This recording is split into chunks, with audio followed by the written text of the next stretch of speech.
காஷ்மீர் மாநிலத்தில் பனிச்சரிவில் சிக்கி தமிழகத்தைச் சேர்ந்த ராணுவ வீரரும் உயிரிழந்தது தெரியவந்துள்ளது. காஷ்மீரின் குரூஸ் பகுதியில் உள்ள ராணுவ முகாமில் நேற்று முன்தினம் திடீர் பனிச்சரிவு ஏற்பட்டது. இதில் அங்கு பணியில் இருந்த வீரர்கள் சிக்கிக் கொண்டனர். 10 வீரர்களின் உடல்கள் முதலில் மீட்கப்பட்ட நிலையில் காணாமல் போன மேலும் 4 வீரர்கள் சடலமாகவே மீட்கப்பட்டனர். இதனால் உயிரிழந்தோரின் எண்ணிக்கை 14ஆக உயர்ந்தது.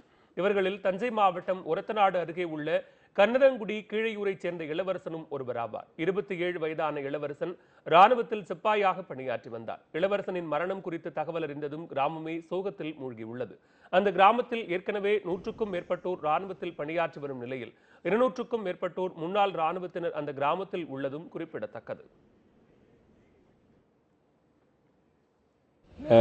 காஷ்மீரில் வேலை பார்த்தப்போ நாட்டுக்காக தியாகம் பண்ணுறதுக்காண்டி அங்கே போனாங்க.